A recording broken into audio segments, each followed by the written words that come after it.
Good morning, Tokyo, Maihama. Nag-check out na kami sa hotel namin. Last day na namin dito sa Maihama. Hindi na kami sumakay ng monorail kasi sumakay kami sa service bus. Bago sumakay ng tren ay pumunta muna kami dito sa gift shop na Bon Voyage. Dito pala to malapit sa Disneyland entrance. Bibili muna kami ng mga pasalubong kasi kasya pa naman sa bagahe namin. Tumitingin kami at may mga bago silang items tulad nito, sobrang cute, pang Christmas na talaga. At mayroon ding maraming headbands, Disney headbands. Wow! Dahil sobrang nakitan kami kaya tinry na namin. Pati anak ko ay nagtry din siya. May Mickey Mouse, may mermaid at iba pa tulad nitong pang Halloween.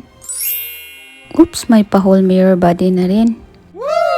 Ang cute din ito mga key holder, sobrang liit. Wow! Lumipat naman kami sa ibang Disney store dito sa Xperia.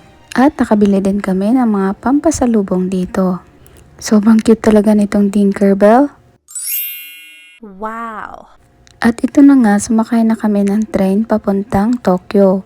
Bago kami makarating sa Tokyo ay may maraming station kaming hihintuan. Medyo malayo rin talaga pero okay lang kasi mabilis din naman ang tren.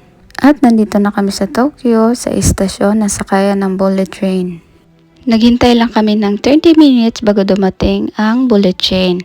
Bago pala kami pumunta sa Disney Sea ay bumili na kami ng papunta at pabalik na ticket sa bullet train. Kaya takot kaming mahuli.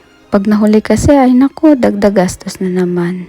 Kaya inagahan na namin. Bumili na lang din kami ng pagkain sa loob ng istasyon para sa loob na namin kainin. Habang napabiyahe kami pabalik sa Nagoya, nagpakita itong Mount Fuji. Nung una hindi pa kami sigurado kasi medyo foggy pero later on ay nakikita na namin siya ng klaro.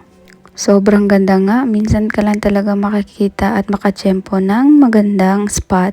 At masaya kami kasi nakita namin ito at sobrang ganda nito. Lalo na siguro sa malapitan. At in fairness, ang ganda ng panahon today. Sabi nga namin balik ulit tayo sa Disney Sea. Biro lang. Pero I'm sure marami pa rin taong pumupunta everyday. Disney Sea man o mapa Disneyland. Panay nga tingin ko sa bintana ng bullet train kasi gusto kong maka-timing ng video nitong Fuji-san. At ito nga, ang alam ko matagal na daw tong hindi aktibo. The best attraction din to pag sumasakay ka ng bullet train. Klaro at sobrang ganda, napababay nga din yung anak ko. Kahit antok pa siya, naku, natutuwa din siyang tumingin sa bintana. Marami din kasi siya makikitang tanawin dito. Parang ayaw pa nga niya ding umuwi. Pero meron pa naman next year kaya babalik pa ulit kami. In God's perfect timing. Yes. Pagkadating namin sa Nagoya ay nag-take out lang kami nitong Yabadon. Sikat din ito at napakasarap kaya medyo pricey. No diet muna, charot.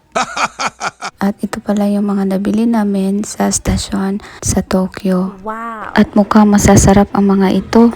So hanggang dito lang ang mini vlog natin. Hanggang sa muli. Thank you sa suporta. Mata ne!